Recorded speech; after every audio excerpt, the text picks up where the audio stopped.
जय भीम, नमो बुद्धाय। दोस्तों, बाबा साहब डॉक्टर भीमराव अंबेडकर के चाहने वाले हो तो चैनल को सब्सक्राइब जरूर करें। दोस्तों, बाबा साहब अंबेडकर की मूर्ति में इशारा करती उंगली का क्या अर्थ है, आइए समझें आजकल। भारत रत्न डॉक्टर भीमराव अंबेडकर की यह फोटो सोशल मीडिया से लेकर इलेक्ट्रॉनिक मीडिया में दिखाई जा रही है। आखिर इसी फोटो का उपयोग प्रचार प्रसार में क्यों किया जा रहा है, तो आइए जानते हैं इसे एक कहानी के माध्यम से। एक बार एक लड़का अपने पिता के साथ डॉक्टर भीमराव अंबेडकर जयंती की रैली में गया। वापस घर आने पर अपने पापा से प्रश्न पूछने लगा। लड़के ने कहा, पिताजी, बाबा साहब हमेशा सूट बूट में ही क्यों रहते थे?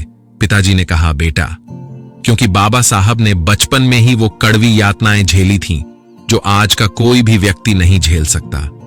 जब उन्हें पाठशाला में पानी पीने के लिए भी किसी सवर्ण जाति के शिक्षक अथवा चपरासी पर निर्भर रहना पड़ता था, क्योंकि कोई अछूत अपने हाथ से पानी नहीं ले सकता था। उस समय अपने देश भारत की यह स्थिति थी। बड़ौदा के महाराजा गायकवाड़ ने बाबा साहब भीमराव अंबेडकर को स्कॉलरशिप देकर पढ़ने के लिए विदेश भेजा। जब वे पढ़ लिखकर भारत वापस आए तब भी स्थिति वैसी ही थी जैसी बाबा साहब छोड़कर गए थे, क्योंकि बाबा साहब को लगता था कि देश के अछूतों को आजादी से कहीं ज्यादा समानता की आवश्यकता है। तब जाकर बाबा साहब अंबेडकर ने भारत में समाज सुधार का कार्य किया। उन्हें लगता था कि मेरा समाज भी अच्छे कपड़े पहने। यदि मैं सूट बूट में रहूंगा तो मेरा समाज मुंह से प्रेरणा लेकर और मुझे आदर्श मानकर खुद भी सूट बूट पहनेगा। लड़के ने कहा, ठीक है पिताजी, आज से मैं भी सूट बूट में ही रहूंगा। फिर लड़के ने पूछा, अच्छा पिताजी, बाबा साहब की जेब में हमेशा पेन अर्थात कमल क्यों रहता था? इस पर लड़के के पिताजी ने कहा, बहुत अच्छा प्रश्न पूछा बेटा, कलम होने का मतलब है शिक्षित होना ही सबसे जरूरी काम है। अरे वो सिर्फ कलम नहीं है, बल्कि पीड़ितों, शोषित लोगों को गुलामी से मुक्त करने की वह आधुनिक तलवार है। उसी कलम से बाबा साहेब ने आगे चलकर भारतीय संविधान लिखा। लड़के ने, लड़का, पिताजी, मैं भी आज से अपनी जेब में कलम लगाऊंगा और खूब पढ़ाई करूंगा। लड़का आगे अपने पिताजी से कहता है कि पिताजी, मैं आपसे आखिरी प्रश्न पूछ रहा हूं। बाबा साहब उंगली का इशारा क्यों करते थे? आखिर इसकी क्या वजह थी और उनके हाथ में कौन सी किताब है? पिताजी ने कहा, बहुत अच्छा बेटा, बहुत सटीक और तर्कपूर्ण प्रश्न पूछा है आपने। बेटा, उनके हाथ में जो किताब है उसका नाम है भारतीय संविधान है। इस संविधान से भारत देश चलता है और ये संविधान बाबा साहब अंबेडकर ने बनाया है। इतना जातिवाद होने के बावजूद भी हमारे बाबा साहब ने हार नहीं मानी। वो लड़ते रहे और अंत में ऐसा संविधान बना दिया। ना कभी ऐसा बना और ना ही कभी ऐसा बनेगा। विश्व का सबसे बड़ा लिखित संविधान अपने देश भारत का है।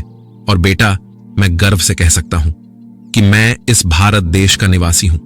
इसी संविधान से सभी को समता, स्वतंत्रता, न्याय और बंधुत्वता को बल मिलता है। और हां बेटा, उंगली के इशारे का मतलब है तुम ही इस देश के शासक हो जाओ। पहले इस संविधान में दिए अपने कर्तव्यों और अधिकारों को जानो और फिर अपने में से योग्य व्यक्ति को संसद भेजो जो आपके हक और अधिकारों को उठा सके। अगर इस संविधान को सही मायने में अमल में लाना है तो योग्य लोग संसद में आने चाहिए।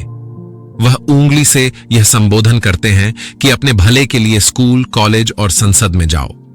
लड़का कहता है, अपने पिता से धन्यवाद पिताजी, मैं भी बाबा साहब के विचारों पर चलूंगा और इस देश का शासनकर्ता बनकर बहुत आगे ले जाऊंगा। वैसे तो बाबा साहब ने कहा है, मेरी जय जयकार करने की अपेक्षा मेरे बताए हुए मार्ग का अनुसरण करें। दोस्तों, आज की वीडियो में बस इतना ही। इस चैनल पर मैं सिर्फ बाबा साहेब के जीवन से जुड़ी छोटी बड़ी सभी जानकारी लेकर आता रहता हूं। यदि आप बाबा साहब को पसंद करते हो और इनके बारे में और अधिक जानना चाहते हो तो हमारे बाबा साहब अंबेडकर YouTube चैनल को सब्सक्राइब कर लें। वीडियो को पूरा देखने के लिए धन्यवाद। नमो बुद्धाय। जय भीम।